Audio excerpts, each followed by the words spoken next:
Dan alhamdulillah sedikit demi sedikit, dan terakhir gongnya besar sekali, yang saya tidak pernah bayangkan itu akan kembali. Matur nuwun Pak Kezen.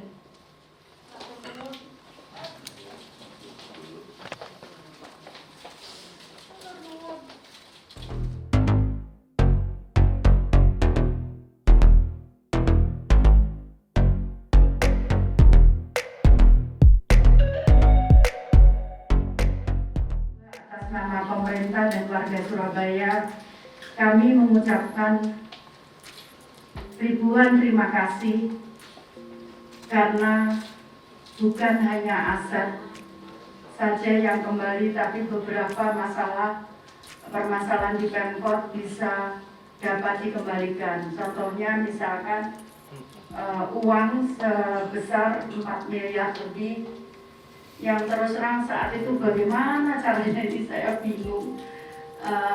Saya juga tahunya pada waktu penyerahan Bapak, karena selama ini pemeriksaan dilakukan lebih banyak dengan daring, dengan BPK. Oh, ada utang ini gimana ceritanya? Ternyata tidak bisa ditarik. Nah, padahal kita harus menjawab pertanyaan BPK kalau ada pemeriksaan kembali. Di akhir jabatan saya bisa masih diberikan kepercayaan oleh Allah SWT menerima aset dari hasil bantuan dari Kejaksaan Tinggi Jawa Timur yang terus terang kadang nggak pernah saya bisa bayangkan itu akan bisa kembali kepada pemerintah Kota Surabaya dan kembali kepada warga Surabaya. Namun puji syukur kehadirat Allah SWT itu ternyata bukan tidak mungkin ternyata, tapi semua mungkin. Dengan bantuan dari Kejaksaan Tinggi Jawa Timur kita bisa mengembalikan aset pabrik coklat. Saat itu pada waktu ini ada ceritanya Pak. Jadi waktu Bapak saya orang nggak ngerti, saya ditanya pabrik coklat itu bisa ya kami ambil, ada seseorang Pak yang aku nggak ngerti tanah, saya bertanya. Ya ternyata kembalinya setelah saya menjadi wali kota dan hampir terakhir. Saya Februari selesai Bapak. Sekali lagi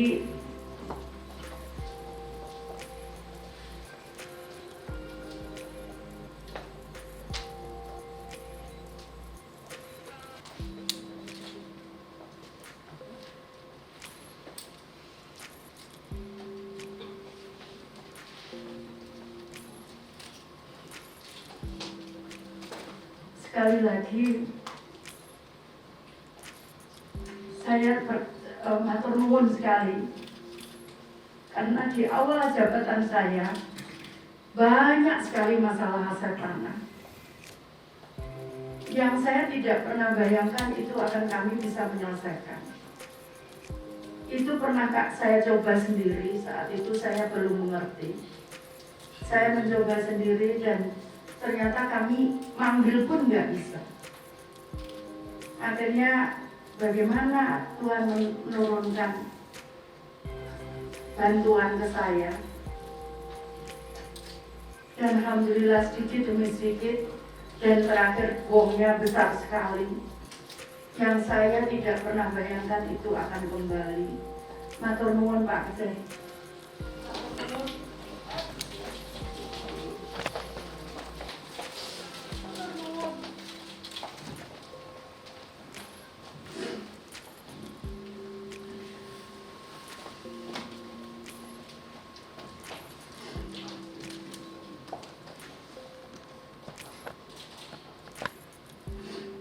Kadang saya juga nggak tahu tempatnya di mana, tapi ternyata bisa kembali.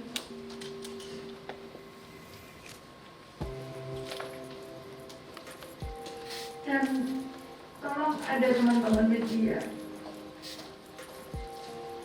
bisa dicatat, kami dibantu kejaksaan tanpa sama sekali kami harus mengeluarkan uang di belakang kita. Yang saya nggak tahu itu dari mana, nggak ada sama sekali. Tolong saya saya dibantu itu. Jadi tidak ada uang yang saya tidak tahu atau tidak mengerti asalnya dari mana, tidak ada. Padahal yang kembali nilainya bahkan ada yang berapa triliun. Jadi tolong saya dibantu menjawab ini bukan untuk saya. Boleh dicek di catatan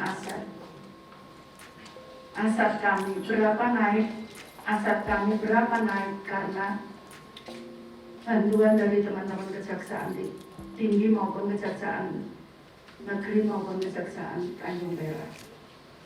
Jadi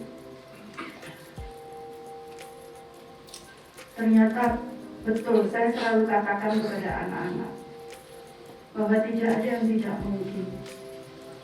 Ternyata itu betul.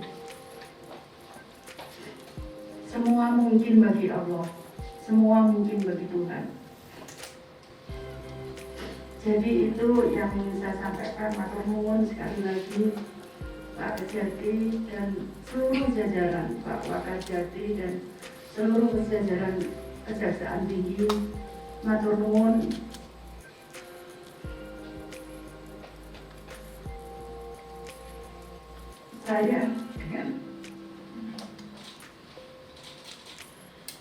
Saya dengan tenang,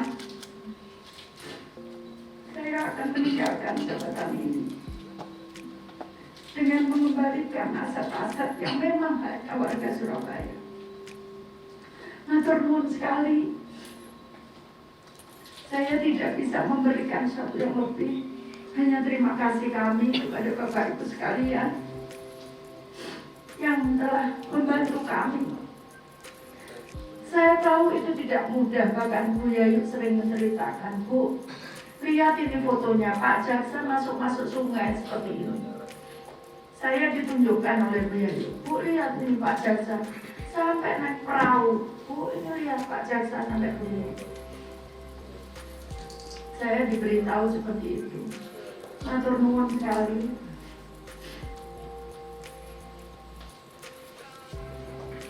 Terima kasih.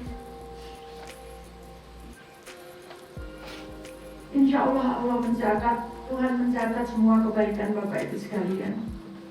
Saya matur nuwun sekali lagi, terutama atas nama warga Surabaya. Sekarang beberapa di antaranya sudah beralih menjadi taman. Sekarang sudah beberapa di antaranya menjadi waduk. Sekarang beberapa di antaranya menjadi sekolah. Anak-anak itu mungkin juga saya akan kesulitan karena ada jarak-jarak tertentu yang mereka harus sesuai standar itu harus di sekolah. Jadi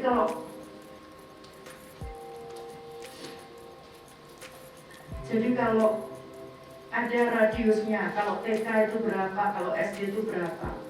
Nah, apalagi saat kemarin saat ada sekarang rayonisasi, itu sulit bagi kami untuk mengadakan di pusat kota yang paling padat, tapi di pusat kota Kulala kami tidak punya sekolah.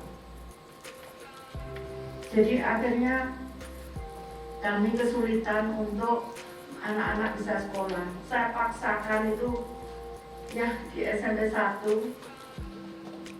Jadi mungkin tidak apa-apa nanti sekolah bentuknya pabrik itu. Kalau toh terpaksa. Karena juga tidak ada tanah yang dijual di tengah kota. Jadi SMP 1 itu kos, Pak. Jadi di bawah itu garasinya Pemkot, yang di atas itu untuk ruang kelas. Jadi sampai kos begitu, karena saya memenuhi jumlah anak supaya anak-anak di pusat kota bisa sekolah. Karena kalau tidak ditambah ruang kelasnya, mereka tidak bisa sekolah. Karena rayonnya sudah dibatasi begitu. Jadi karena itu kemudian sudah kita berkreasi, jadi di bawah itu parkir, di lantai 3 itu ruang kelas, dibuat ruang kelas untuk anak-anak bisa sekolah. Saya kira itu yang bisa saya sampaikan. Sekali lagi matur nuwun.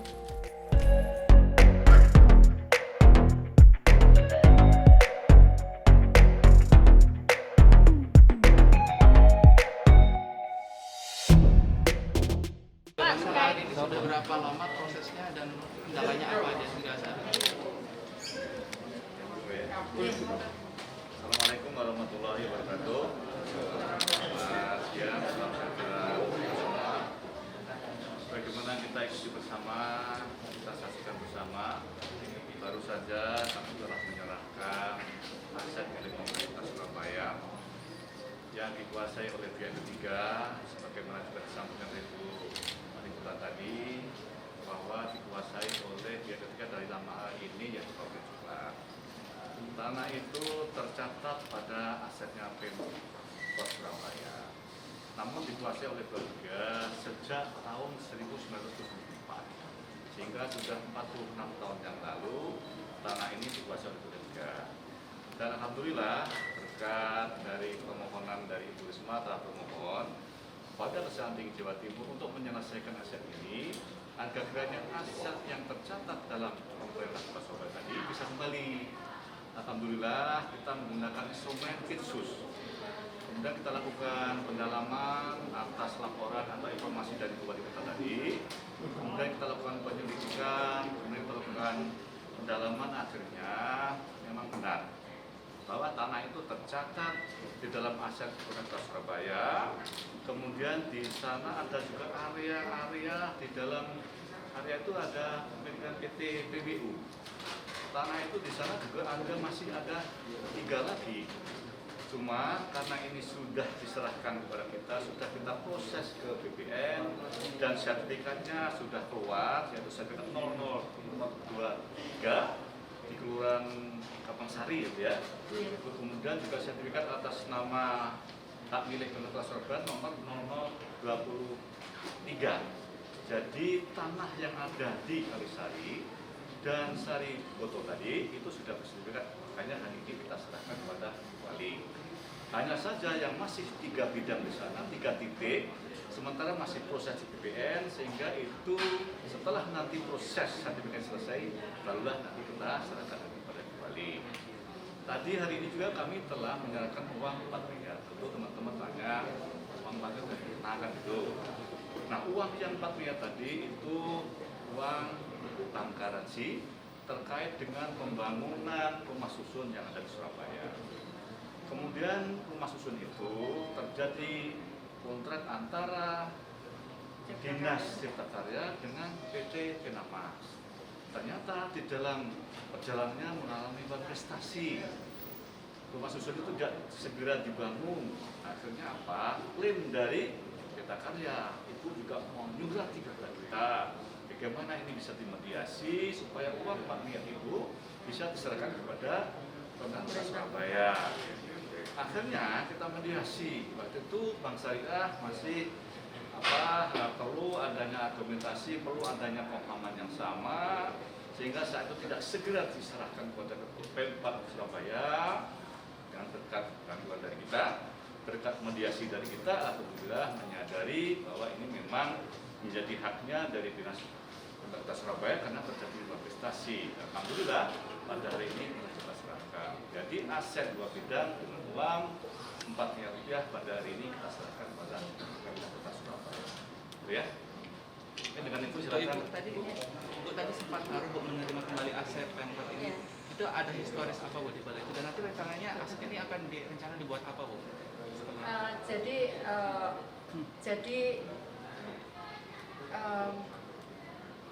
Begini, saya terus terang, saya ingat saya awal-awal ini menjelang akhir saya, persis di bulan seperti ini, bulan Oktober saat itu saya mempunyai permasalahan banyak sekali aset Pemkot yang ditemukan oleh BPK.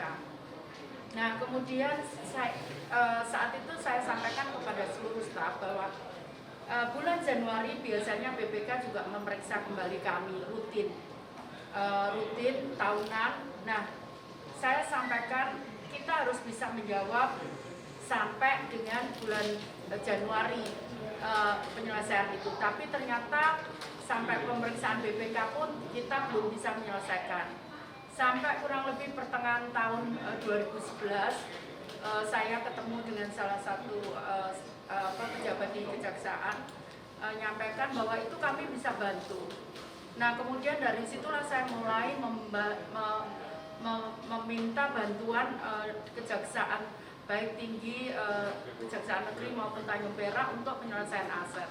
Persis bulannya Oktober, saya masih ingat sekali saat itu BPK. Makanya tadi saya, ternyata banyak sekali aset kita yang kembali, bahkan yang tak terduga adalah PT YKP yang kita berjuang sudah bertahun-tahun lamanya untuk bisa kembali ke pemerintah kota. Dan ini kembali lagi. Nah, sebetulnya memang kita punya masalah untuk kalau tadi digunakan untuk apa, terutama saat ada rayonisasi, anak-anak yang tinggal di pusat kota, jumlah penduduknya banyak, jumlah siswanya banyak, tapi sekolah kami terbatas karena hampir sekolah-sekolah yang ada itu hampir peninggalan zaman Belanda semua, SMP 1, SMP 4, SMP 3. Nah, ada SMP 9 yang agak minggir. Nah, tapi masih belum cukup dengan hitungan jumlah anak itu. Sempat saat itu saya sampaikan kita mau beli di mana gitu. Akhirnya saya coba akal-akali SMP 1 kita tambah ruang dengan mondok tanahnya di lahan parkir kita. Namun juga masih kurang juga, karena itu tadi saya sempat sampaikan mungkin kita juga bisa gunakan gunakan sekolah ini. Tapi sekali lagi, karena pabrik coklat ini sejak zaman Belanda. Sebetulnya itu heritage gitu. Sayang juga kalau digunakan. Tapi di luar negeri itu banyak yang bekas-bekas, kemudian bekas-bekas pabrik itu digunakan untuk kantor, digunakan untuk itu, mungkin juga bisa. Tapi mungkin juga perlu dikaji juga bahwa kalau kita punya pabrik coklat, artinya kita punya historis panjang bahwa kita adalah penghasil coklat gitu. Nah, itu yang harus dipelajari bersama supaya ya kita pengen pendidikannya maju tapi sejarah itu tidak hilang gitu.